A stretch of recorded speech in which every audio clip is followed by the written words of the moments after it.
तो दोस्तों आज हम फिर से आपके लिए लेकर आए हैं देश दुनिया की सभी ताजा बड़ी खबरें। फटाफट एक एक कर विस्तार से आज आपको बताएंगे, तो वीडियो को अंत तक जरूर देखें। दोस्तों वीडियो बनाने में हमें काफी मेहनत लगी है, तो वीडियो को लाइक जरूर कर दें। जी दोस्तों, पहली बड़ी खबर में आपको बताएंगे जो बिग ब्रेकिंग न्यूज सामने निकल कर आ रही है कि शाहीन बाग पर सुप्रीम कोर्ट के फैसले के बाद बीजेपी नेता कपिल मिश्रा ने दिया विवादित बयान। कहा किसी भी कीमत पर सड़क बंद कर मुल्लों को नहीं फैलाने देंगे देश में आतंक। अब ये कांग्रेस नहीं मोदी का है भारत। जी दोस्तों, विवादित बयान कपिल मिश्रा ने दिया है। इस भी दोस्तों दूसरी बड़ी खबर में आपको बताएंगे कि आजम खान की पत्नी और बेटे को मिली कोर्ट से जमानत, लेकिन अभी भी रहेंगे जेल में। ये है बड़ी वजह। जी हाँ दोस्तों, विस्तार से आपको बताएंगे कि आखिरकार क्यों जेल से बाहर नहीं आएंगे दोनों ही। इसी बीच दोस्तों तीसरी बड़ी खबर में आपको बताएंगे कि अयोध्या में मंदिर बनने से पहले ही अरबपति हुआ राम मंदिर का ट्रस्ट। कहा अब नहीं दान करें भक्त चांदी, 1 अरब रुपया राम मंदिर निर्माण के लिए अब तक आ चुका है मंदिर ट्रस्ट के खातों में। जहां दोस्तों बड़ी अपडेट है। इसी भी दोस्तों अगली खबर में हम आपको बताएंगे कि फ्रांस के राष्ट्रपति ने इस्लाम को बताया संकट में। कहा कट्टरपंथ से लड़ने की जरूरत, तो वहीं तुर्की ने फ्रांस पर बोल दिया हमला। कहा इस्लाम पर ना करें कोई कमेंट, नहीं तो चुकानी होगी फ्रांस को भारी कीमत। इस भी दोस्तों अगली खबर में हम आपको बताएंगे कि हाथरस मामले में बुरी फंसी बीजेपी। कॉल डिटेल्स को लेकर पीड़ित परिवार ने योगी सरकार पर लगाया आरोप। कहा बलात्कारियों का साथ देकर हमारे परिवार के लोगों को ही इस केस में फंसाना चाहती है योगी सरकार। मेरी बहन तो थी अनपढ़, वो फोन कैसे चला पाती। जहां दोस्तों बड़ा खुलासा भाई ने किया है, सब कुछ बताएंगे आपको। इसी भी दोस्तों अगली खबर में हम आपको बताएंगे कि रिया चक्रवर्ती को जमानत मिलने के बाद अर्नब गोस्वामी की बड़ी मुश्किलें। मुंबई पुलिस को बदनाम करने के लिए अर्नब गोस्वामी पर होगा केस। वहीं पूरे महाराष्ट्र में रिपब्लिक भारत को महाराष्ट्र सरकार करेगी बैन। जहां दोस्तों अर्नब गोस्वामी की मुश्किलें बढ़ गई हैं। बहुत फर्जी खबर इसने चलाई थी चैनल पर, अब एक एक खबर की जांच मुंबई पुलिस करेगी। इसी भी दोस्तों अगली खबर में हम आपको बताएंगे कि हाथरस मामले पर बीजेपी नेता के बिगड़े बोल। कहा ऐसी लड़कियां हमेशा बाजरे और ईख के खेत में ही क्यों मरी मिलती है, गेहूं और धान के में क्यों नहीं। वहीं हाथरस पीड़िता को बीजेपी नेता ने बताया आवारा लड़की। जहां दोस्तों ये विवादित बयान दिया, तो सभी खबरों को विस्तार से आज आपको बताएंगे। तो वहीं आपको बताएंगे कि जेडीयू ने नहीं दिया जो है गुप्तेश्वर पांडे आईपीएस अधिकारी को बिहार में टिकट। जहां दोस्तों दलाली बहुत की थी, लेकिन टिकट फिर भी जेडीयू ने नहीं दिया। सभी खबरों को विस्तार से आपको बताएंगे दोस्तों, तो वीडियो को अंत तक जरूर देखें। इसी बीच बट दोस्तों पहली बड़ी खबर को जो बिग ब्रेकिंग न्यूज सामने निकल कर आ रही है कि शाहीन बाग पर सुप्रीम कोर्ट की टिप्पणी के बाद कपिल मिश्रा ने दिया विवादित बयान। वहीं CAA और एनआरसी के खिलाफ विरोध प्रदर्शन करने वाली महिलाओं को बताया आतंकी। जहां दोस्तों आपको बता दें कि सुप्रीम कोर्ट ने बुधवार को शाहीन बाग में धरना प्रदर्शन को लेकर बड़ा फैसला सुनाया। शाहीन बाग धरना प्रदर्शन को लेकर सुप्रीम कोर्ट ने कहा कि सार्वजनिक स्थानों पर अनिश्चित काल के लिए कब्जा नहीं किया जा सकता और विरोध प्रदर्शन नहीं किया जा सकता। अब इसी फैसले के बाद कपिल मिश्रा बीजेपी नेता ने वीडियो जारी कर CAA और एनआरसी के खिलाफ शाहीन बाग में विरोध प्रदर्शन करने वाले महिला और व्यक्तियों को आतंकी बताया है। कपिल मिश्रा ने वीडियो में कहा है कि सुप्रीम कोर्ट का ये जो फैसला आया है, ये दिल्ली की जनता की जीत है। ये उन सभी लोगों की जीत है जो सड़कें बंद कर विरोध के खिलाफ खड़े थे। सड़कें बंद करके झूठ फैलाना, आतंक फैलाना, दहशत फैलाना इस देश में अब नहीं चलेगा। ये देश अब मोदी के हाथ में है, ना कि कांग्रेस के। वहीं उन्होंने कहा है कि जो भी बच्चे महिला आतंक CAA के खिलाफ शाहीन बाग में धरना प्रदर्शन करके फैला रहे थे, उनके मुंह पर ये कड़ा तमाचा सुप्रीम कोर्ट ने जटा है। तो ये बड़ी अपडेट है कि शाहीन बाग के विरोध प्रदर्शनकारियों को कपिल मिश्रा ने आतंकवादी बताया है। इसी बीच बढ़ते दोस्तों अगली खबर की ओर, तो आजम खान की पत्नी और बेटे को मिली जमानत। जी हाँ दोस्तों, ये बड़ी अपडेट आ रही है कि सपा सांसद आजम खान की पत्नी तंजीम फातिमा और उनके बेटे अब्दुल्ला आजम खान को रामपुर के MP MLA स्पेशल कोर्ट से मंगलवार को 3 मामलों में जमानत मिली है। ये जमानत जौहर यूनिवर्सिटी में किसानों की जमीन कब्जाने के 3 मामलों में मिली है। सपा सांसद आजम खान, पत्नी तंजीम फातिमा और बेटे अब्दुल्ला आजम इन दिनों उत्तर प्रदेश की सीतापुर जेल में बंद है।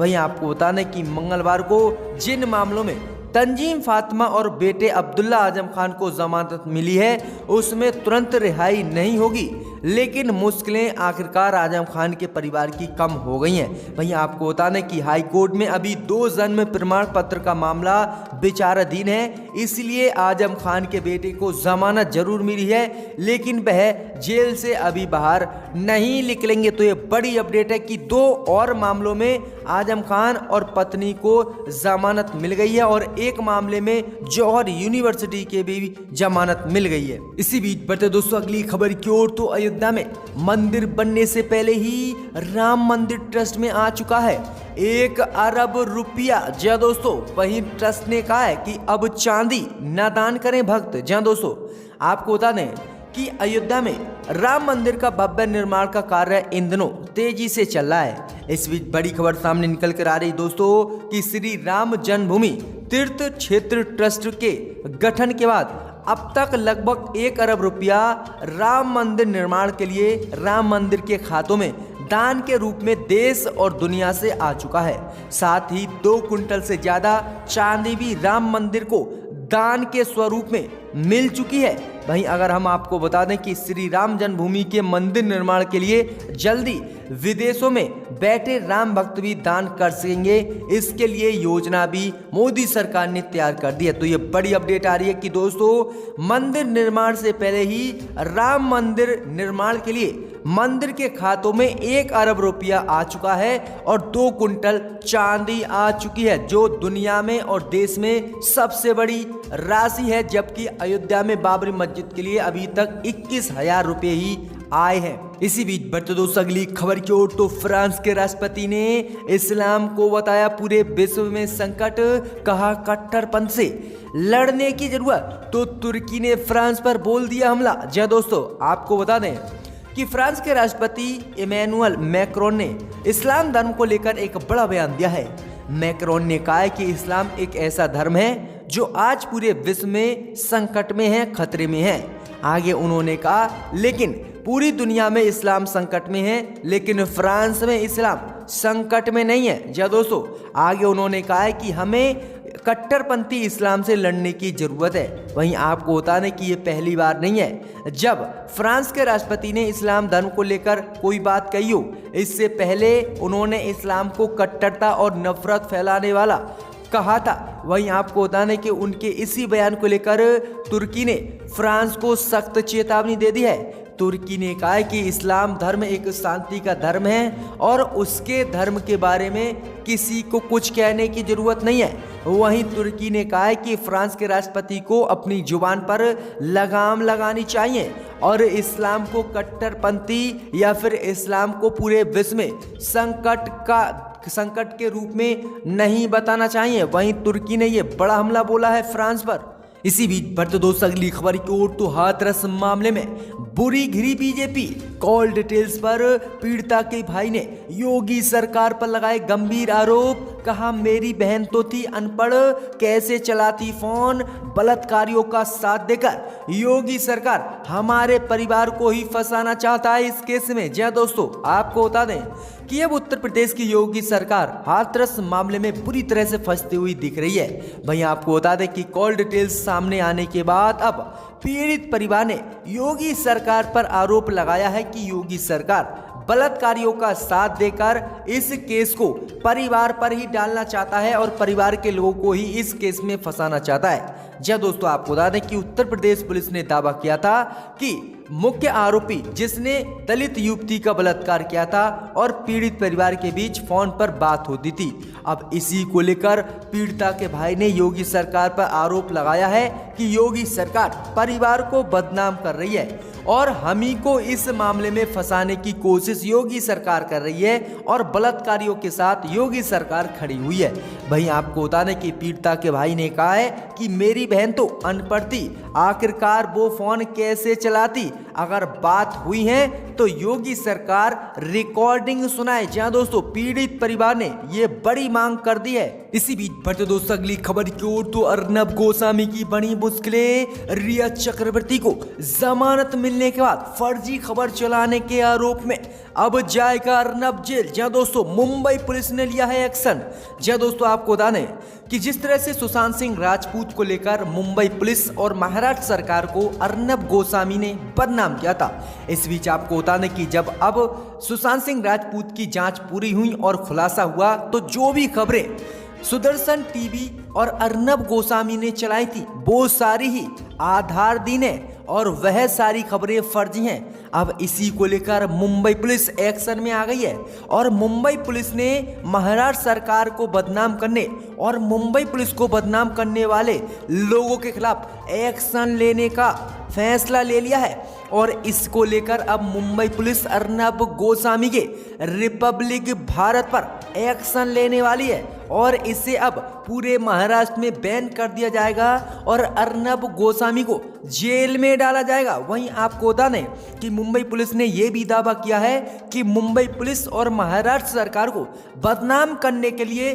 80,000 फर्जी अकाउंट्स बनाए गए हैं और इन अकाउंट्स की जांच हो रही है कि किसके कहने पर ये अकाउंट्स बनाए गए हैं। तो अर्नब गोस्वामी की मुश्किलें बढ़ गई हैं, जो रो रो कर चला रहा था कि सुशांत सिंह राजपूत की आत्महत्या हुई है और रिया चक्रवर्ती ने की है, जो अब खुलासे हुए हैं रिया चक्रवर्ती निर्दोष निकली हैं। इसी बीच बढ़ते दोस्तों अगली खबर की ओर तो योगी की खुली पोल, योगी सरकार में यूपी में बेरोजगारी हुई पहले से दुगनी, योगी सरकार ने राज्यसभा में किया स्वीकार। जी हां दोस्तों आपको बता दें कि योगी सरकार और मोदी सरकार जिस तरह से पूरे देश में धर्म की राजनीति करती है और इसी को लेकर पूरे देश में बेरोजगारी की समस्या दुगनी और तिगनी मोदी और योगी राज में हो गई है। इस बीच बड़ी खबर सामने निकल कर आ रही दोस्तों कि यूपी की योगी सरकार ने बुधवार को स्वीकार किया है कि प्रदेश में बेरोजगारी योगी सरकार के आने के बाद बढ़ी है। सरकार ने यूपी कांग्रेस के चीफ अजय लल्लू के विधानसभा में पूछे गए सवाल के लिखित जवाब में ये माना है कि 2018 की तुलना में 2019 में यूपी में बेरोजगारी की दर डबल हो गई है। यानी अब योगी सरकार ने स्वीकार कर लिया है कि यूपी में उत्तर प्रदेश में योगी सरकार बनने के बाद बेरोजगारी दुगनी हुई है। ये देखिएगा कि अब सरकार खुद स्वीकार करने लगी है किस तरह से योगी और मोदी ने देश को तबाह कर दिया और बेरोजगारी दुगनी कर दी। इसी बीच बढ़ते दोस्तों अगली खबर की ओर तो बिहार के डीजीपी गुप्तेश्वर पांडे को जेडीयू ने नहीं दिया टिकट। वहीं आपको बता दें कि बीजेपी और जेडीयू का बिहार में करते थे दलाली। जी हां दोस्तों आपको बता दें कि बिहार विधानसभा चुनाव से पहले ही तत्कालीन डीजीपी गुप्तेश्वर पांडे सुर्खियों में थे।